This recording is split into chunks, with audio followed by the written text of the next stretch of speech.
and head out. Out you go, youth. Bye. G'day, how you going? Good. So, for those who weren't here last week, my name's Andrew. I'm here for not next week, I'm actually going to be in Busselton next week myself, and then back for the 2 weeks after that. And we're looking at the subject of work. And last week we looked at why we work. This week I want to look at the subject of vocation, who God has called you to be. And a really important part of understanding that is listening to story. And Gil shared his story with us today. And you can see how God was at work in his life over periods of time and how God was doing things in his life. So we want to talk about the race that God has called you to. My working life started as a phys ed teacher. So I've had a few incarnations in terms of things that I do, but I was a phys ed teacher. And one of the things that we did when I was at Scarborough High School, we had this thing called the Govo Relay. Any teachers here? When have you been in the Govo? The Govo Relay was an annual relay event that was held at Governor Stirling School. And you had a run, a cycle, a swim, a canoe, I think maybe even a horse ride. But it was one of those relay events that schools had, and the teachers competed against each other. And as a phys ed teacher, I got the gig of being the runner. And I was a moderate runner. You know, I could run 5Ks in maybe 25 minutes, nothing flash, you know. But I was our runner, and I wanted to get off to a really good start. And as I was standing around waiting for the race to start, I looked across and I saw a face that I knew. And it was a face from television. I'd seen the face on TV. His name was Ray Boyd. And Ray was the state 10,000 metre champion at that time. And I thought, in my 27-year-old brain, I thought, I'm just going to stay with Ray and I should get off to a pretty good start. Yeah, exactly. I don't know what kind of brain fart I had, but stay with Ray. The guy said go, and Ray was sprinting across the other side of the earth. Literally, it felt like a sprint. And I sprinted as well. And I thought, this is insanity. I can't keep this up. And I got to the other side of the oval and I was gassed, and he's just off into the bushes and running his race. You've got to run the race that's marked out for you, not someone else's race. And I think sometimes we look at other people and we go, I'd rather have your life, I'd rather run your race. But God's got something for you. Another runner, a guy called Eric Liddell, you might have heard of him, very famous through the movie Chariots of Fire. He was a Scottish athlete, and he was at the Olympics in 1924, scheduled to run the 100 metres, and if you know the story, they scheduled it on a Sunday, the heats, and he said, I'm sorry, I don't run on Sundays. And all of Scotland went nuts. You know, Scotland don't win a lot of gold medals, and here's an opportunity to win something, and he's going, oh, sorry, it's on a Sunday, wrong day. And he got heaps of pressure, and he said, no, I'm not doing it. So that's what he's known for. But some of the backstory to what was going on there was that his sister, his family were missionaries. And back in those days, to be a missionary was to be like a gold-class Christian, you know. And his family were trying to get him to go and be a missionary. And there's a scene in the movie where his sister Jenny says to him, Eric, just give away the running and come and serve God. And there's this line where he says, Jenny, God made me for a purpose, but he also made me fast. And when I run, I feel his pleasure. And you'd go, there's nothing particularly spiritual about running, except that there is. When he does it, he encounters God. What is it that when you do it, you feel God's pleasure? What is it that when you're doing it, you go, this is what I was made for? What's that look like for you? Could it be that God has created each of us in such a way that we feel his pleasure when we're doing the stuff that is in line with what he's made us to be? Henry Thoreau once said, most men and women lead lives of quiet desperation and go to the grave with the song still in them. That's tragic. He's saying most of us live kind of banal, boring lives, and we don't really discover what the song is inside that is there to be sung. We had that last week too, didn't we? Is it just me? Same one. Folks, we have been created by God uniquely with gifts and passions, and our story has formed us, and there is a purpose for us in this world. In Ephesians chapter 2, Paul says, we are God's workmanship, created in Christ Jesus to do good works which God prepared in advance for us to do. The word for workmanship is poema, masterpiece, God's creation, and He's got things for us to do. Last week we spoke about work. I won't skip that slide, I'll go over that, but we'll carry on. But we said work is good. God created work for us to do to give our lives purpose. And we said whether you are employed or whether you're retired, wherever you're at, you're doing something that is purposeful. Today we're talking about vocation, the song inside you that wants to be sung. And this is where it can get sticky because often the idea of calling has been associated with ministry. So when you guys call a pastor, you want to know there's a calling to be a pastor. But, you know, when I hired a plumber the other day, I didn't check his calling. I didn't go, hey, mate, you're really called to this, you know, is this really where your heart is? Because if you're going to fix my pipes, you know, or your butcher, you don't do that with your butcher, do you? You don't go and go, hey, look, just checking before we transact anything. But it seems like we've made this thing something for Christian ministry. And I don't think that's how God intends for it to be. Vocation is derived from the Latin word vocare, which means to call. So we can use these two words interchangeably. And we need you to operate in your calling, to be who God has made you to be. I won't plough through a lot of the preliminary stuff on calling, but generally theologians and academics say you get two callings. You get a primary calling, which is to follow Jesus and to become formed in the image of Christ. That's the thing that we are all going to do, to love God, to love one another. But then they talk about a secondary calling or a more specific calling, more particular calling. Who God has called you to be in this world and what He has got for you to do particularly. There's a few biblical examples. Romans 1 opens with Paul saying, I'm called to be an apostle and set apart for the gospel of God. Paul had a sense of calling from the Damascus Road experience. He's a bright light. God speaks to him, says, boom, follow me. And he says, my calling is to be the apostle to the Gentiles.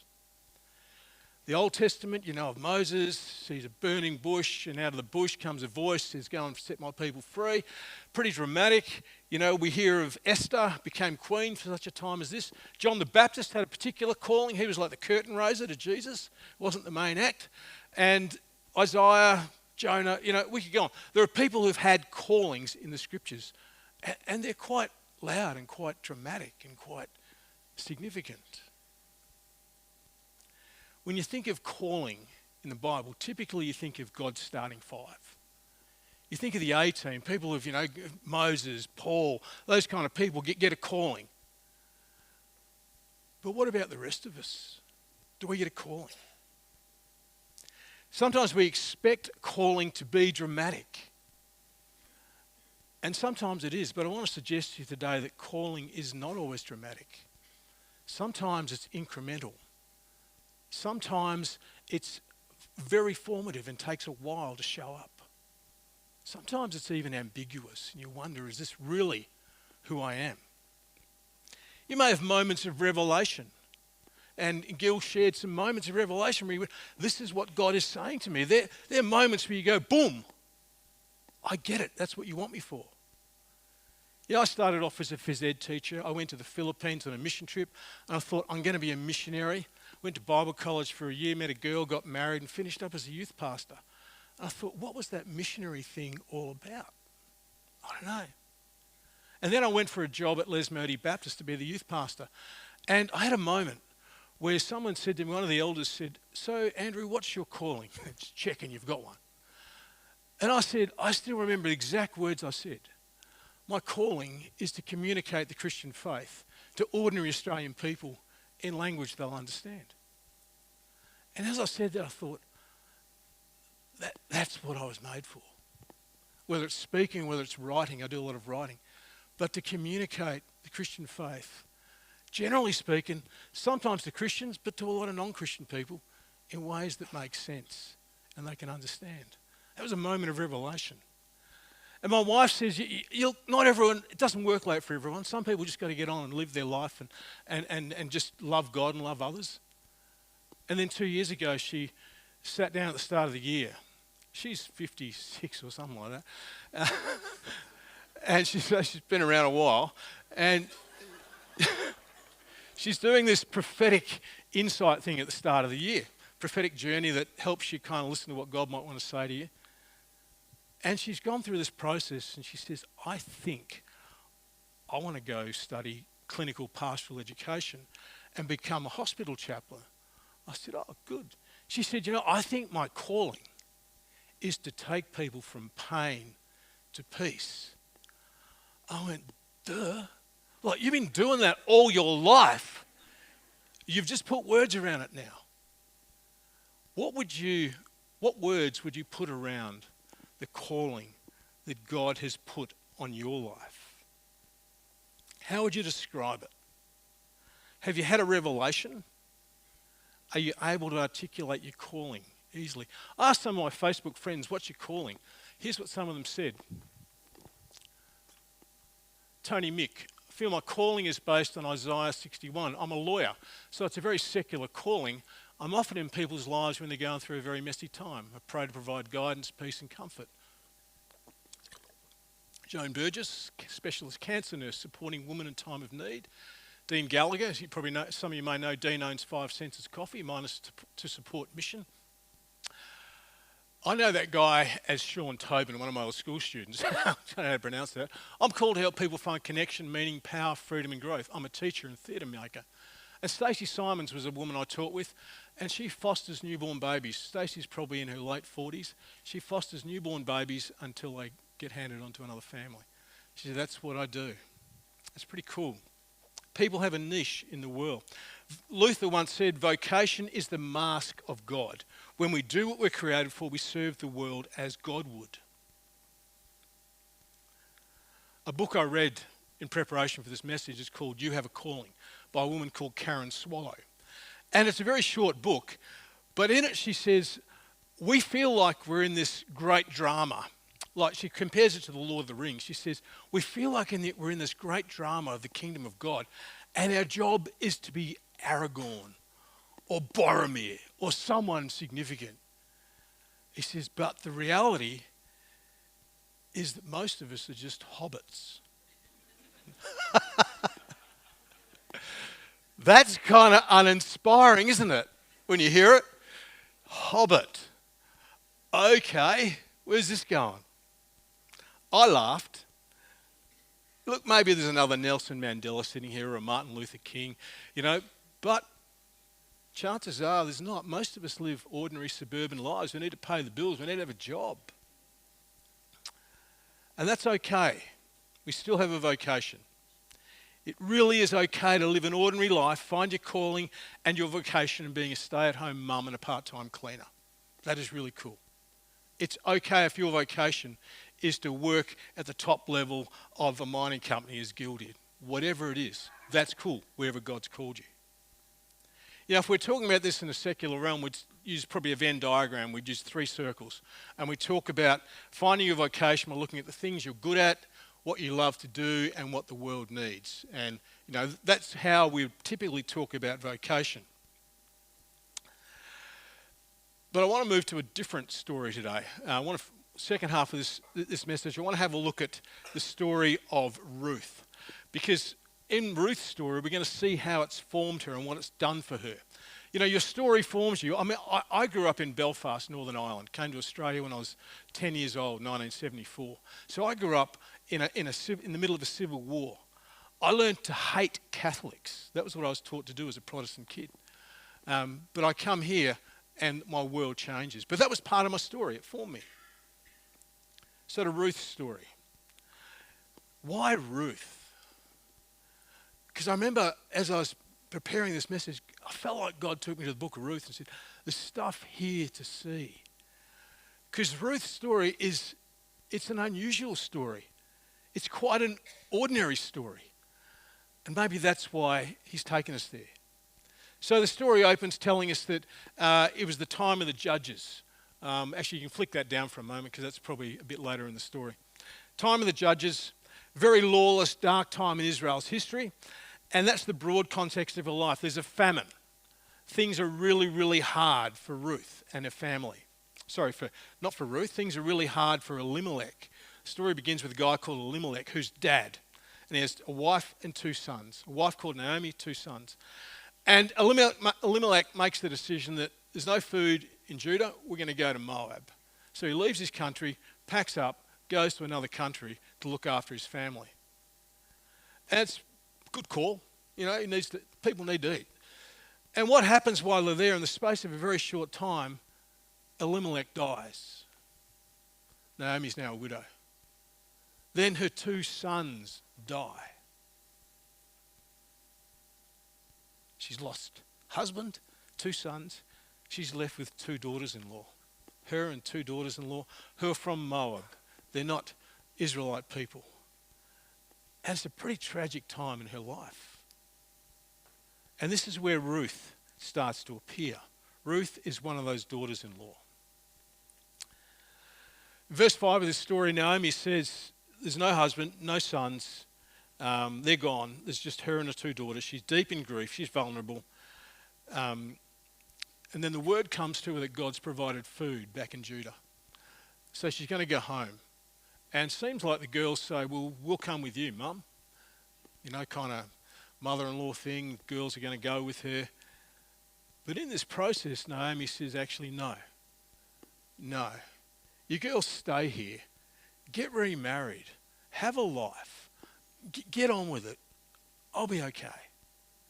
Naomi sounds like a good woman. I sense she wanted the best for these girls. She's selfless.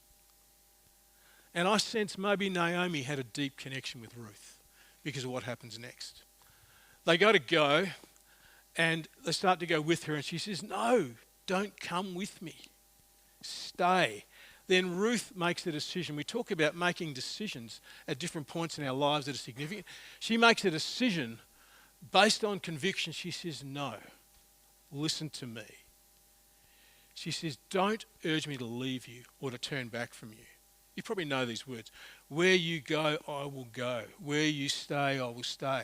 Your people will be my people and your God, my God. Where you die, I will die, and there I will be buried. May the Lord deal with me, be it ever so severely, if ever death separates you and me. When Naomi realised that Ruth was determined to go with her, she stopped urging her. Ruth has just kind of done her life over. Said, I'm going to spend the rest of my life looking after my mother-in-law. I'm going to make sure she gets taken care of. That decision changed Ruth's life forever. She gave up the opportunity of meeting a bloke back in Moab, took off to a foreign country. She went with a very depressed woman too. Because when Naomi gets back to Judah, the stuff she has to say is like, she basically says, God has dealt with me really harshly. He's taken away my husband, he's taken away my sons. Don't call me Naomi, call me Mara, because the Almighty has made my life very bitter. I went away full, but the Lord has brought me back empty. Why call me Naomi? The Lord has afflicted me, the Almighty has brought misfortune upon me. Just for the record, I think this is Naomi's voice speaking here. I don't think God does this stuff. Some of you know that our son died a couple of years ago, and we had to work through some of these things of, does God take away people's husbands and kids? I don't think he does. I think life happens and bad stuff happens. So I think we're hearing Naomi's anger and her frustration at God, as we hear in the Psalms sometimes. Imagine being Ruth with her and saying, I've committed to this person to be with you. She could be hard work, eh? You could kind of go, oh man, why did I do this? Why did I sign up for this? That doesn't seem to be Ruth's tone. She seems to say, I love this woman. I will take care of her. I will do whatever it takes. She's made that decision. Some of you may have made decisions in your past that have shaped where you are now, your vocation. I remember back when I was 17, I made a decision that actually, a bit like Gil says, turned my life around. I was a young Christian guy. I was 17. I was at high school. I was in year 12. And Coca-Cola ran this thing called the basketball skills competition. And I entered for our school, and I won our schools league. I was a very ambitious little basketballer. And then I won the district competition. I went into the state final, and I came second to a guy called Eric Watterson, who went on to play for the Wildcats. And people go, oh, Hamo could have played for the Wildcats. No, that's not the story. So please don't say that. But the result of that happening was that I got to go train with a team. I got the opportunity to go train with this team who were coached by the coach of the Wildcats. And it was like, yes, my ship has come in. I'm going to be this amazing basketballer. And they rang me and they said, Andrew, welcome on board. A training starts Sunday morning at 10 o'clock. 1981, right? Okay? Sunday morning, 10 o'clock. The only thing I did on Sunday mornings was go to church every week. And I was a young Christian, but I wasn't that strong a Christian. I was, wanting to follow Jesus, but I really wanted to be successful in life. Everyone wants to be successful or famous to do something. I remember wrestling with this decision of what am I going to do? Am I going to go and pursue basketball? Or it actually felt like a decision between playing basketball and saying to God, look, I'm going to put you on hold. I might come back to you some other day. Or saying, okay, I'm going to walk with you, Jesus. I'm going to trust that my life goes okay in a different direction. And you know what happened? 1981, I think it was 1981. That was the year the movie Chariots of Fire came out. And I'm literally working through this question. And I'm sitting in this movie weeping because I'm going, oh, no way. This guy refuses to run on a Sunday. And I sense God saying, that's what I'm asking you to do. I don't think I'd be here today if I didn't make that call as a 17-year-old. Maybe some of you are facing decisions of significance where you know that to chase that, to say yes to something means saying no to something else, and it might mean saying no to God's call on you. There are decisions in our lives that shape us.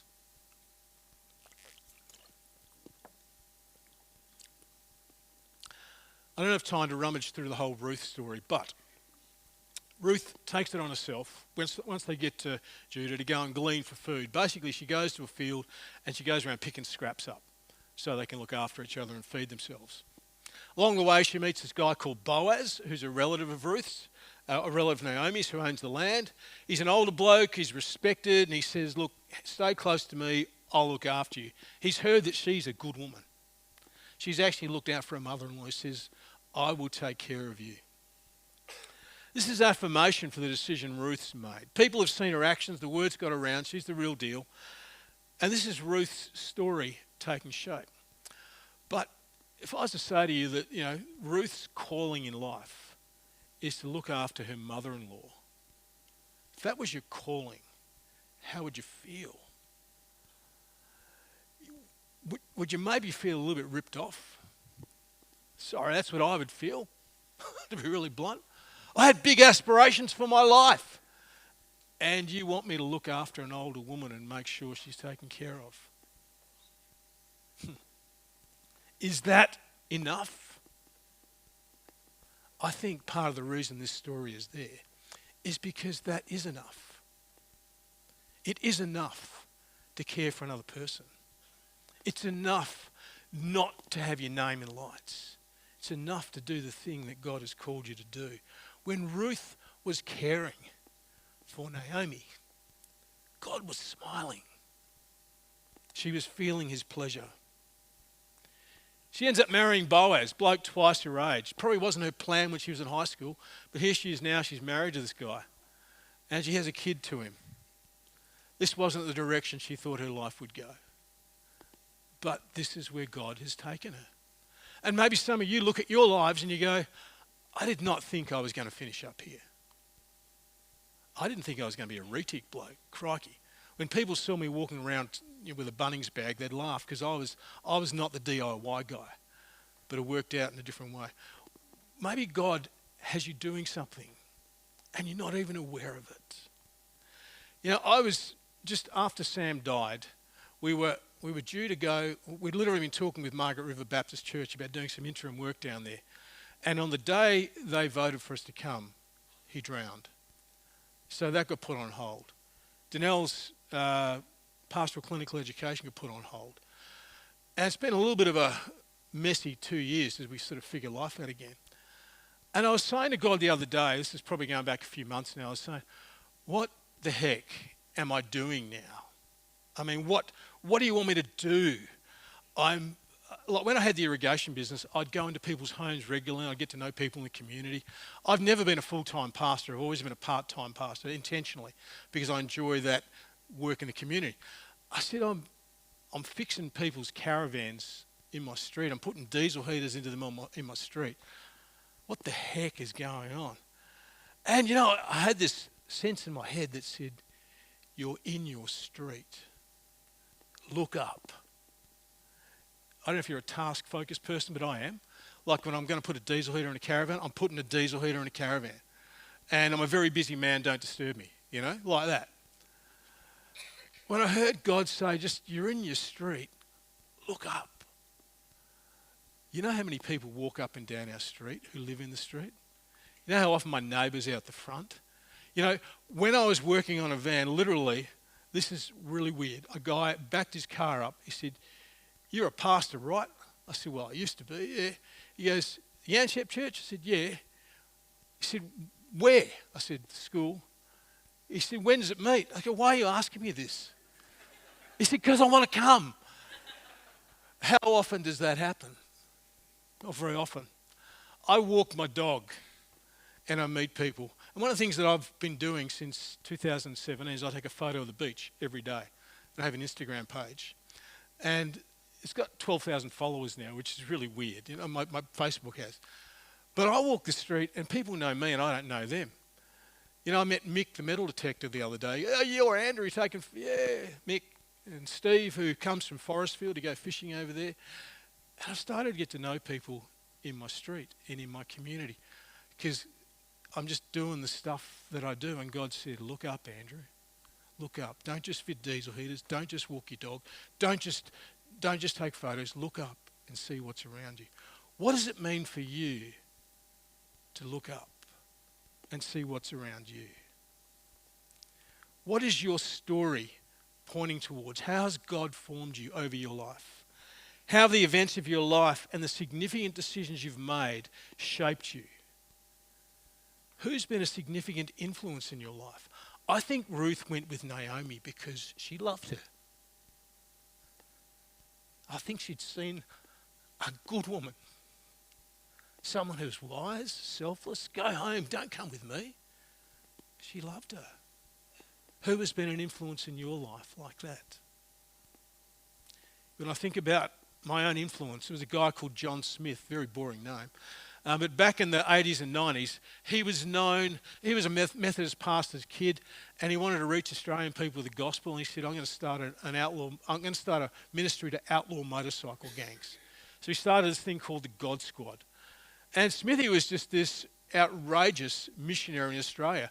They literally had a bunch of guys who were going to sit amongst outlaw motorcycle gangs and try and reach them. If you're going to go for people, heck, go hard.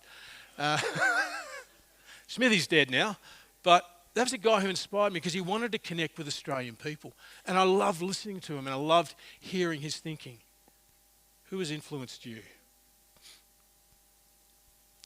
Let me wind up.